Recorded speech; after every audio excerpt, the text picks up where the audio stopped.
just kind of start with the simple one. So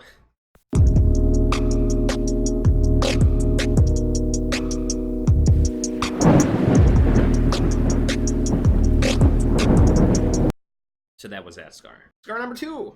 I don't know if you guys can see very well. All right, here on my lip. No, I'm not coming in front in case you.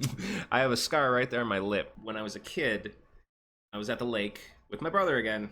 Funny how most of my scars end up because I was hanging out with my brother. So this was like a fun, kind of stupid story. We were grounded at the time, and my mom worked all the time. This was before Brian was in our life, and our dads weren't around. My mom was at work. She's like, you guys are grounded. You're not allowed to go anywhere. You're not allowed to do anything. So as, well-behaved kids, we're like, we're going somewhere. She's not home. She can't catch us. So we go to the lake. We go to the lake because if it's hot, we want to go swimming. We want to have fun. We're kids. I think we're swimming for maybe 15, 20 minutes. I mean, who even knows? I was a kid. I don't remember that good. All of a sudden, something smashed me in the face. And it hit so hard and so quick, I didn't really know what happened. All of a sudden, I just was like knocked back. And I was like, what happened? And it hit me right here. Somebody was skipping rocks. And the rock hit me in the lip. And the crazy thing is it didn't split my lip all the way. It just hit it hard enough that what it did was it connected and it nailed my tooth. And my tooth got knocked out. And I don't know if it's true it didn't happen like this. But what the doctor thought had happened is it actually hit at such a pressure that it either exploded my lip open, which he did not believe because it didn't split it all the way down. It just kind of put a hole in it. What he actually thinks happened was the rock hit my lip, and then actually the tooth shot out through the hole, which makes no sense because that's the opposite direction. And even he was like, I don't think that's it. But he's like, he didn't think it was like a pressure thing because it would have split it all the way down. So I was young at this time. I was not that old. I think I was maybe 8, maybe 7. No, because it was before my sister was born, and my sister was born when I was 8. So I had to have been like 5, 6, 7, somewhere in that area. Like I came out and just blood. So I was like full panic. I didn't know where my brother was. My mom wasn't there. And when you're a kid and you get hurt and something really rattles your bones, you panic. And fun fact, this is why I don't really like my hometown. They kind of suck there. So anyways, I come out on the beach. I'm 6, 7 years old. I come out. My face is covered in blood. I'm screaming bloody hell. I literally remember screaming, just somebody help me. Everyone just ignored me or walked away from me. Like no adult helped. There wasn't a single adult there who helped us. My brother found me screaming.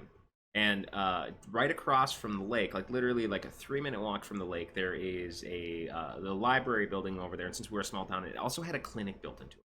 So my brother was thankfully old enough and in there enough to be like, he's hurt, we go to the doctor. So he walks me over to the doctor's clinic, and I don't know how, maybe they had me on record or something, but they found my mom's phone number, I think is how it happened. And they called my mom, and my mom couldn't get there because she was at work, so she asked my aunt and uncle to come and take care of it for me, for her until she could get off. My uncle and aunt come over. This has been like the process of an hour already. I'm still bleeding. That clinic would not help me or do anything for me until I had a parent there. And you gotta remember, this was in the 90s.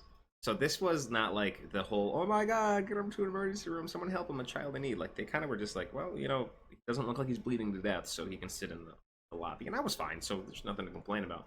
But she gave me some tissues, that was cool. So my aunt and uncle got there. And I'm like, oh, finally, like I can be looked at. Crazy thing is they would only accept parental guidance, or I'm sorry, not parental guidance. They would only let me in if my mother or father was present.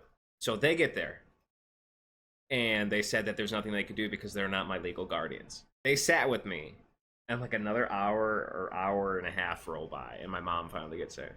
And she was, let's just say, pissed. Okay, first of all, like on many levels pissed because we were supposed to be grounded. This should not have happened. She had to leave work early, and the clinic wasn't treating a child who was bleeding in their lobby, and that was my mom's child, so that made her even more pissed.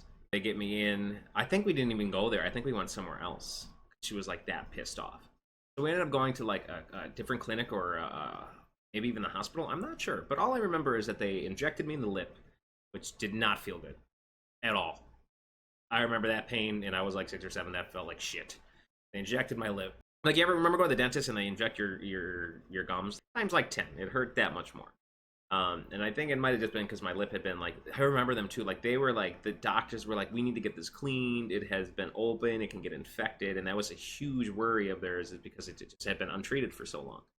Luckily, I was fine. There wasn't anything major. They stitched my lip up. I was a giant baby when I was a kid, so I like hammed it up for weeks. My mom had like a VHS test of me, or VHS like old school videotape of me.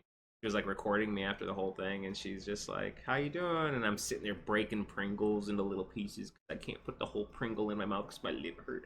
Like, I was just a big baby about the whole thing, but that's just how I was as a kid. I am still kind of like that as an adult. But yeah, that was the story of Scars. I hope you guys enjoy it. If you guys enjoy these kinds of things, I'm probably going to start doing them a lot more. I also kind of want to start doing challenges, and some of them are going to be out like to places we have to go to do challenges, but um, there's also other things I want to start doing.